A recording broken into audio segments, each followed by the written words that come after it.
Another stock market all-time high, based on nothing more than massive money printing by the Fed, the ECB, and Bank of Japan. With the Fed flooding the market with hundreds of billions of excess liquidity, it's hardly a surprise that every single day is a new all-time high. When this mother of all bubbles finally blows, it will unleash a tsunami of toxic derivative that will send the USA down the pipe. Enjoy the ride down. QE continues pulling forward gains in stocks as a massive economic rebound is being priced in. The only issue is, if the bounce doesn't materialize, the Fed has created a blow-off top. These crooks have stolen from savers for the last decade, and now they are going to steal from the taxpayer for the next 10 years, at least. The investors who think this run higher will never end are going to be the most disappointed. This market will correct eventually, it's just a matter of when, not if. 2001 and most of 2002 was good for bear shorts. 2008 was a great year for bear shorts. The opportunity of a lifetime is coming soon, to short this bitch pig Ponzi fraud. 2 mountain blow-off tops, and now we have Mount Everest forming. Gold is the last and best asset class that's not currently in a bubble. Gold is the last train leaving the station. This whole thing reeks of pre-1929 depression craziness. When this market collapses and people head for the exits, it is going to get very ugly. Welcome to the Atlantis report. The coronavirus is paralyzing the real economy, but the stock markets continue to fly, hovering over their all-time highs. Why? The virus is real. The stock market is a hoax. The stocks are on crack. There are, we believe, 4 reasons. The main reason is that 66% of the Wall Street exchanges are now in the hand of robots and algorithms, which cannot be taken by emotionality.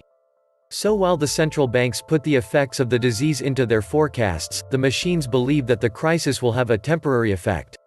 If they are right, then you can say goodbye to human traders. Here are the 4 main reasons why the stock markets are snubbing the epidemic. We do not know how much the coronavirus epidemic will spread worldwide. Nor how long the emergency will last. Nor how severe will the effect be on the global economy. But we know one thing, the stock exchanges don't seem to care much. Because even before having the answers of science, the stocks have managed to return to historic highs in recent days. There are at least 4 reasons for this strange reaction, right or wrong. 1. The widespread opinion on the markets is that the virus will have only a temporary impact on the economy. 2. Central banks continue to support the market. 3. Investors are overexposed on the bond market, which now offers reduced returns to the bone, so they will be forced to invest in the stock exchange. 4. Markets are now dominated by algorithms, which have, it will seem trivial, less emotionality than human beings. Economy and viruses. The general opinion that turns on the markets is well summarized by Emmanuel Cao, Barclays head of equity strategy for Europe. The idea that the impact on the economy will be transitory is widespread among investors. Coronavirus will slow down growth, that's for sure, but it will hardly derail it. Indeed, we believe that much of what is lost in this quarter will be recovered in the following ones. Just look at Barclays' estimates of GDP growth to understand the concept. Before the coronavirus, the British Bank forecast, by 2020, global GDP growth of 3.7% in the first quarter, and 3.2% in the second. Now, however, he estimates a much slimmer first quarter, plus 1.8%, but a much more nourished second quarter, plus 4.2%. And a Reuters poll of 40 economists launches the same message, a break hit now, an acceleration later. And if the GDP does not derail, even corporate profits should not do it. The estimates on the profits in 2020 of the companies listed on Wall Street have, in fact, fallen from plus 9.6% at the beginning of the year to plus 8.1%. Only a slight filing, which does not detract from the recovery compared to the 1.7% growth in 2019. Of course, investors know well that they can be wrong. For this reason, everyone, including Barclays, suggests hedging by hedging risks. But the general trend remains positive on the markets. The parachute and the rates optimism is then determined by the attitude of the central banks. In 2019, globally, 48 of them cut rates. Overall, 88 times for a total of 9,000 basis points, according to calculations by JP Morgan. In addition, the central banks have restarted to print more money. And the US Fed, even without real quantitative easing, has injected $420 billion liquidity into the market since September. Investors also bet that if the situation worsened, central banks, at least those that still have room for maneuver, could intervene with greater force. In short, the widespread opinion is that, in any case, there is a parachute for the economy and the markets. This reassures a lot. Not only the ultra-expansive monetary policy created another factor that could support the stock exchanges. Yields on bond markets fell a lot in 2019, but, despite this, fears for the US-China trade war have pushed investors more to bond markets than on the equity ones. Asset managers are overexposed on bonds, notes Barclays Cow. With the coronavirus, the shares of the most exposed companies in China have not yet returned to previous levels. This is, therefore, an opportunity to return to the market, obviously with risk coverage. The algorithm has antibodies, but it is not just a question of liquidity or confidence in central banks.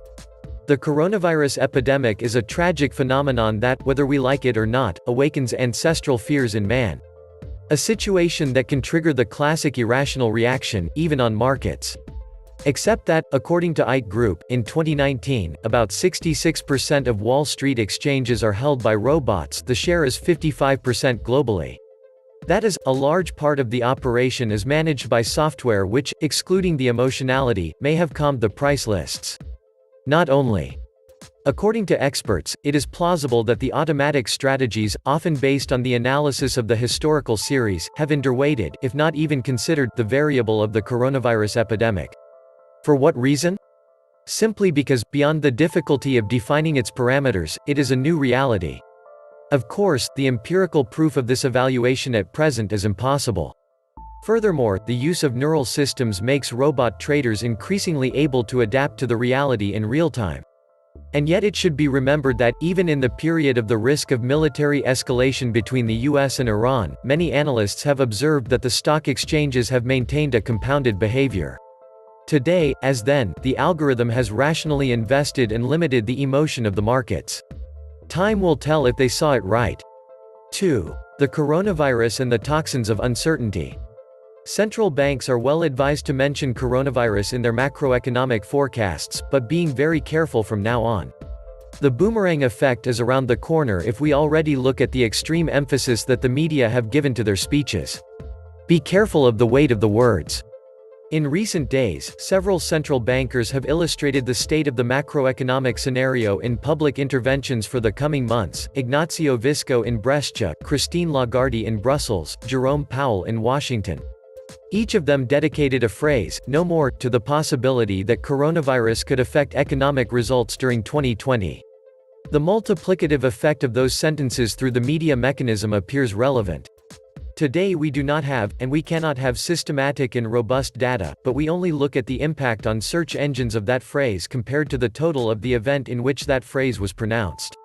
For Visco, the multiplier was equal to 1.51, for Lagarde, it was 18.3, for Powell, we get to 26.8. Immediate and superficial numbers, which, however, go in the direction indicated by what we are learning in general about monetary policy. On the one hand, the words of central bank governors count more and more. On the other hand, central bankers must be increasingly careful in handling the announcement tool if they want to reduce the risk of having effects that may be both unwanted and unwanted at the same time. Did central bankers do well to start citing coronavirus? The answer is yes. From an economic point of view, coronavirus represents an epidemic case, which in turn is a relevant situation of a relatively rare and unpredictable event. The rare event can be correlated with economic variables in two possible directions. Economic variables can be among the multipliers of an epidemic and, in turn, can be influenced by it. In both cases, the primary reason is that the epidemic is linked to the networks of interpersonal relationships. Regarding the causes of an epidemic, a question to which the scientific analysis has tried to answer is whether this event is more correlated with the phases of economic expansion or recession. The answers have so far been opposed. While epidemiological research has highlighted the role of recessions, economic analyses so far give more weight to the phases of economic expansion, in which exchanges of goods, services, and people are more frequent. When the epidemic is started, the prevention and contrast action, depending on its design, can be more or less effective than the contagion, but also more or less efficient in terms of economic analysis of costs and benefits. Then there is the effect that the epidemic can have on economic dynamics. Interpersonal networks are different in thickness and intensity. Dense and complex networks spread technology, but also epidemics. Economic growth and epidemic risk can be two sides of the same coin.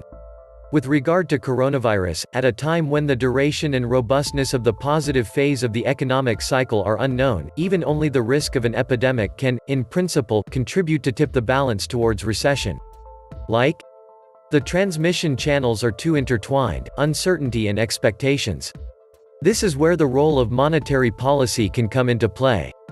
Uncertainty is a toxin because it makes any kind of planning more difficult, from consumption to investment. Then the risk of an epidemic should not be underestimated. Central banks must correctly introduce it in their models, and communicate their choices. The New Zealand Central Bank motivated its decision not to change interest rates by explicitly mentioning its belief that it does not currently consider the coronavirus factor to be macroeconomically relevant. Similarly, the Mexican Central Bank, which reduced rates on Thursday, is macroeconomic, accounting for the effects of the Sargasso algae epidemic that affected some of the country's beaches. In parallel, no public authority, including central banks, should underestimate the link between uncertainty and expectations. All other things being equal, this effect is stronger the more authoritative the institutions, and there is no doubt that in the macroeconomic field, central banks are. Likewise, markets, businesses, and families can be suggestible. The boomerang risk is always lurking. The supply chain breaks, the store shelves are empty, and highwaymen are robbing at gunpoint. I wonder if it will sink in then. Starting to see investing infomercials in the morning, teaching retirees how to play options, etc. If that's not a flashing red light, it's yellow. It feels like they are setting us up to jerk the rug out from under this market. This is a total fleecing of us working class folks, and not a single SOB in DC does anything to stop the plunder, and that includes Trump. I will let you in on a little secret. This market is going higher, a lot higher. As soon as you can admit to yourselves that the stinking bankers run the world, then you can see more clearly. Central bankers are blowing it like madmen, like it or not, and yes, it will end in tears like it always does. They have a $260 trillion global debt bomb that the only thing left to try and do keep trying to outrun it. With what? Why more debt? Of course, it's the only thing they have.